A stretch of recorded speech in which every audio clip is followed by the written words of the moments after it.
The live TV, सच सबसे आगे। नमस्कार, आदाब। मैं हूं अबुल नसर इकबाल। रोहित सरदाना, जो कि आज तक न्यूज़ चैनल के मशहूर एंकर थे, उनकी मौत हो गई, कोरोना से मौत हुई उनकी। और उनकी मौत के बाद सोशल मीडिया पर लगातार एक ज़बानी जंग छिड़ी हुई है। और वो ज़बानी जंग क्या है, ये हम आपको बताएंगे। कुछ लोग हैं जो कह रहे हैं कि वो एक हेट मॉन्गर थे, नफ़रत फैलाने वाले थे, अपनी पत्रकारिता से या अपनी एंकरिंग से वो समाज को बांटते थे। इसके अलावा वो लोग भी हैं जो कह रहे हैं कि किसी की मौत पर जश्न नहीं मनाया जाना चाहिए। बेशक किसी की मौत पर जश्न नहीं मनाया जाना चाहिए, लेकिन ये सिलसिला लगातार जारी है और पिछले 8-10 साल से ये सिलसिला जारी है जब मौतों पर जश्न मनता आ रहा है। हम गौरी लंकेश की बात करें या हम दाभोलकर की बात करें या कलबुर्गी की बात करें, लगातार इस तरह के फेसबुक पोस्ट या ट्विटर पे ये इस तरह की अब बातें आम हो गई। एक नई परंपरा है। जो दाग देहलवी का पहले एक शेर हुआ करता था कि ख़बर सुनकर मेरे मरने की वो बोले रकीबों से, खुदा बख्शे बहुत सी खूबियाँ थी मरने वाले में। यानी अब मरने वाले की खूबियाँ बखान नहीं होती हैं, बल्कि अब एक नई परंपरा, एक नई परिपाटी का विकास हुआ है इस 6-7 सालों में। हम आपको बताएंगे किस तरह की ज़बानी जंग इस वक्त छिड़ी हुई है। पहले वो देखते हैं कि क्या क्या चल रहा है इस वक्त फेसबुक पर। रोहित सरदाना की मौत के बाद क्या क्या लोग ट्वीट कर रहे हैं और फेसबुक पोस्ट के ज़रिए जो बातें सामने आ रही हैं वो हम आपको बताते हैं। कलीमुल हफीज़ फेसबुक यूज़र हैं, वो लिखते हैं कि विफल सरकारें और प्रणाली ने एक युवा पत्रकार रोहित सरदाना की ज़िंदगी ले ली।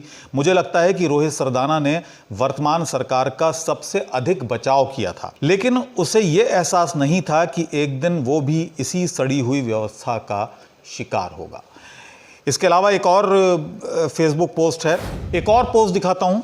नदीम खान हैं ये फेसबुक यूज़र, उनकी ये पोस्ट है जिसमें उन्होंने लिखा है कि अखलाक को गाय खाने वाला, पहलू को गाय तस्कर, जुनैद को लड़की छेड़ने वाला, नजीब को आईएसआईएस का एजेंट, आईएसआईएस का आतंकी, रकबर को गाय चोर।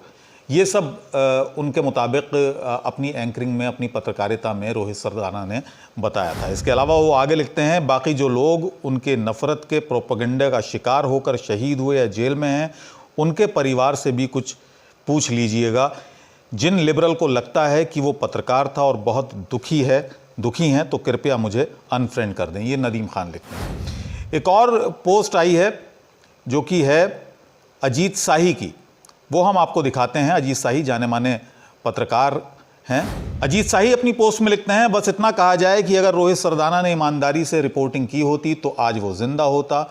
उसकी मौत उन सभी पत्रकारों, जजों, पुलिस वालों, सरकारी नौकरों, वकीलों और भक्त मीडिया क्लास लोगों के लिए एक सबक है। अनुराग त्रिपाठी, ये भी वरिष्ठ पत्रकार हैं, वो लिखते हैं, वो एक कोटेशन देते हैं सादत हसन मंटो की। वो कहते हैं कि मैं ऐसे समाज पर 1000 लानत भेजता हूं जहां उसूल हों कि मरने के बाद हर शख्स के किरदार को लॉन्ड्री में भेज दिया जाए और वहां से वो धुल धुलाकर वापस आ जाए।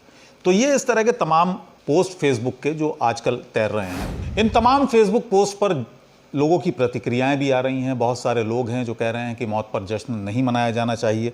तो उसके जवाब में भी फिर दर जवाब दिया जा रहा है कि मौत पर अगर जश्न नहीं मनाया जाना चाहिए तो फिर गौरी लंकेश की मौत पर भी जश्न नहीं मनाया जाना चाहिए था, फिर दाभोलकर या कलबुर्गी की मौत पर भी जश्न नहीं मनाया जाना चाहिए था। हम आपको वो ट्वीट भी दिखाते हैं उस वक्त के जब गौरी लंकेश की हत्या हुई थी, निर्मम हत्या की गई थी।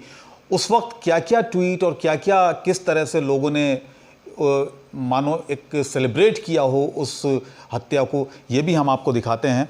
उस वक्त में क्या क्या हुआ था और क्या किस तरह के ट्वीट और सोशल मीडिया पर किस तरह की पोस्ट वायरल हुई थी। ये पोस्ट आप स्क्रीन पर देखिए अपने। निखिल दाधीच हैं, वो उस वक्त पोस्ट में लिखते हैं कि कुत्ते की मौत क्या मरी, सारे पिल्ले एक सुर में बिलबिला रहे हैं। कर्नाटक में श्रीराम सेना के विवादित प्रमुख प्रमोद मुतालिक ने पत्रकार गौरी लंकेश की हत्या पर टिप्पणी करते हुए कहा था कि क्या कर्नाटक में किसी कुत्ते के मरने पर भी मोदी जिम्मेदार हैं। इस तरह के उस वक्त बयान आए थे। ये आप देखिए स्क्रीन पर, ये प्रमोद मुतालिक हैं जिन्होंने उस वक्त ये बयान दिया था। एक और पोस्ट देखिए उस वक्त की जब गौरी लंकेश की हत्या हुई थी। ये कोई विक्रम आदित्य जंग बहादुर राणा हैं और वो सैल्यूट कर रहे हैं उन लोगों को जिन्होंने उनकी हत्या की थी और आखिर में वो लिखते हैं कि I hope this is a good start. तो इस तरह के पोस्ट उस वक्त वायरल हुए थे। अब सवाल ये उठता है कि आखिर ये नींव कैसे पड़ी। ये जो मौत के जश्न की बात हो रही है और मौत के जश्न पे जिस तरह से खुलेआम लोग अपनी भड़ास निकालते हैं फेसबुक के ज़रिए, सोशल मीडिया के ज़रिए, आखिर इसकी नींव कब पड़ी, ये वजूद में कब आई। तो अगर हम देखें तो 6-7 सालों से जो एक परंपरा, ये नई परंपरा शुरू हुई है, इसकी नींव पड़नी शुरू हुई थी 2014 में और अब इसने एक विकराल रूप ले लिया है। और उसकी सबसे बड़ी वजह है भगवा ब्रिगेड और उनकी भक्तों की टोली। एक और हाल ही का वाक़या है, हाल ही की घटना है जब सीताराम येचुरी के बेटे आशीष का निधन हुआ था। कोरोना से ही उनकी मौत हुई थी। उस वक्त भी इस तरह के ट्वीट वायरल हुए थे, उस तरह की सोशल पोस्ट वायरल हुई थी सोशल मीडिया पर।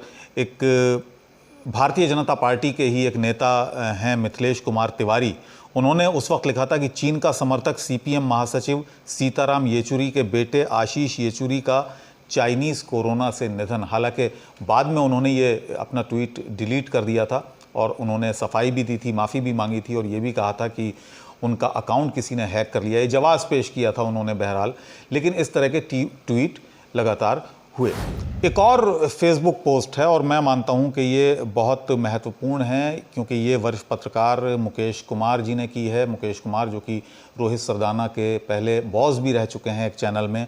वो लिखते हैं कि पहले भी लिख चुका हूं कि मुझसे पाखंड की उम्मीद ना करें, मुझे नकार दीजिए, धिक्कार दीजिए, लिखूंगा वही जो सही समझता हूं, दिल से महसूस करता हूं।